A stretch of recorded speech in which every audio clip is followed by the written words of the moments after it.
Good morning সবাইকে। আর আজকে হলো শিব পুজো। তো সকাল সকাল কিন্তু উঠে পড়েছি।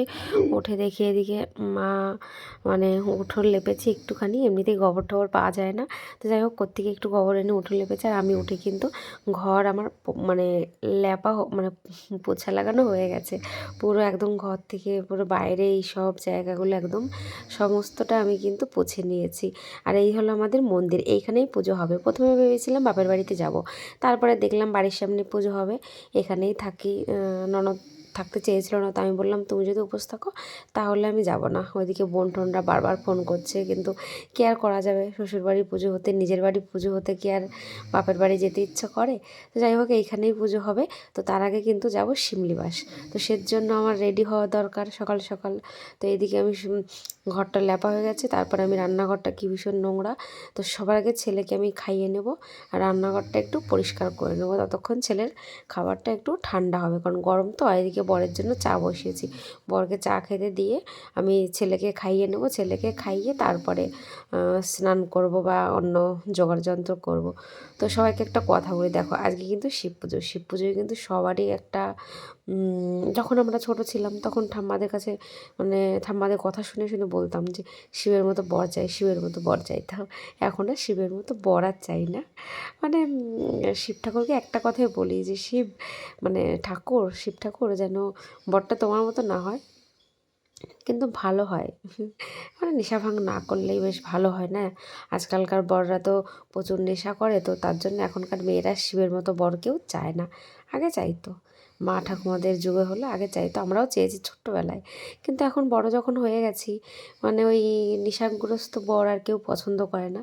একটা সিম্পল সুস্থ বর পছন্দ করে, যে সংসারের প্রতি, বউয়ের প্রতি, বাচ্চাদের প্রতি মানে যে গুরুত্ব দেবে, যে ভালোবাসবে সংসারকে, মেলায় যেতে হলে এখানে বসো। তো চলো আমার সোনাটা দেখো চলে হ্যাঁ এসেছে কিন্তু, আর দেখো এখানে আমি লক্ষ্মী ওকে ছেলে খাওয়াবো, বসছে মেলায় তো যাবে তার বলে। জন্যই বলছিলাম বস এমনিতে এখানে কথা তুমি। শোনে না আমার বাবা, এই যে মেলায় যাবে বলে বসে পড়েছে, দেখতেই পাচ্ছ বসেছে। কে যাবে মেলায়? মা। কে যাবে মেলায়? হ্যাঁ, মেলায় গিয়ে কি কিনে খাবে? দুধ ভাত নাকি? মেলায় যাব ফুচকা কিনে খাবো বললে না, সেটা ভুলে গেছো? মেলায় গিয়ে কেউ দুধ ভাত খায়? দুধ ভাত তো বাড়িতে বসে খায়, মেলায় গিয়ে ফুক্কা কিনে খেতে হয়। ফুক্কা, তারপরে বাদাম, তারপর আর কি আইসক্রিম। তো চলো আমার পাপাকে খাইয়ে নিই, তারপরে এখনো অনেক কাজ বাকি, আমার ব্লাউজ সেলাই করতে হবে। বসো বসো।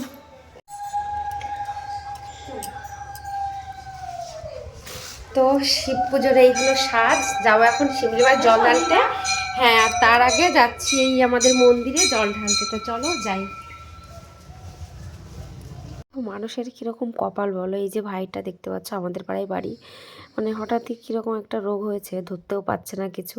তো ওর মাকে দেখলাম, মানুষের মা না থাকলে সত্যি কথা বউ হতে গেলে কিন্তু রেখে পালাতো। হ্যাঁ এটাই অনেক ক্ষেত্রে কিন্তু এটাই হয়, কিন্তু মা দেখো, মা কিন্তু ছেলে মেয়েকে রেখে পালাতে পারে না। এই কাকিমাটাকে দেখি প্রায় দিন ছেলেকে নিয়ে এসে পুজো দেয়, নিজে কান্নাকাটি করে ঠাকুরের কাছে, অনেক কিছু বলে যে আমার ছেলেটা যেন ভালো হয়ে যায়। খুবই মানে ঠাকুরের কাছে খাটনি, যেটাকে বলে খাটনি দেয় বা কষ্ট করে ঠাকুরের কাছে।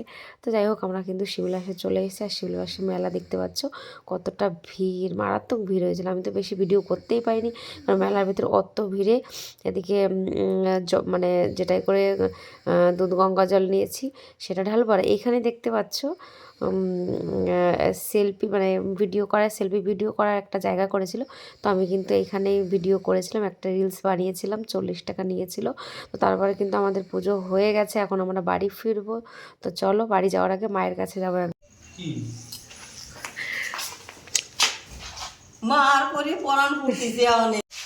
তো যাই হোক মাকে দেখে এই যে চলে যাচ্ছি আমরা বাড়িতে, আবার 7টাতে পুজো শুরু হয়ে যাবে, কিছু করার নাই, যেতে তো হবেই। চলো। তো বাড়ি আসার পর কিন্তু মায়ে যে আমার জন্য সাবু মেখে দিচ্ছে, মা বলতে আমার শাশুড়ি মা, কারণ মায়ের কাছ থেকে ঘুরে চলে এসেছি।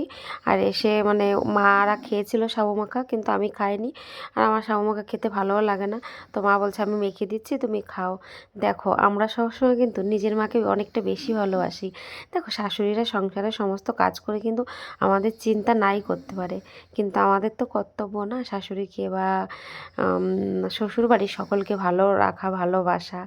তো এটা কিন্তু আজকালকার মেয়েরা বোঝে না, সবাই কিন্তু নিজেরটাই বোঝে।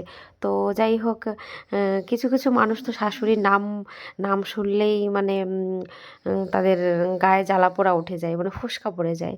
তো যাই হোক, আমাকে কিন্তু কম শুনতে হয় না, শুনতে হয়, তবুও কিন্তু আমি সবাইকে ভালোবেসে ভালো হয়ে সবাইকে সবার মন রেখে চলতে চাই। এটাই আমার জীবনের একটা ইয়ে। আর আজকে শিব পুজোর দিন আমি শিবের কাছে এইটাই চাই যে ঠাকুর যেন সারা বছর আমি সবার সঙ্গে ভালো ব্যবহার করে সবাইকে ভালোবেসে থাকতে পারি। যাই হোক, পুজো তো হয়েছে, খিচুড়ি তো খাওয়া হবে। আর এইদিকে দেখতে বাবা পাচ্ছ এত ননদ সুইটি আমার খাচ্ছে, মনে খাচ্ছে। হচ্ছে এক সপ্তাহ না খাই রয়েছে রিনি। এরা জীবনও খায় না কিরকম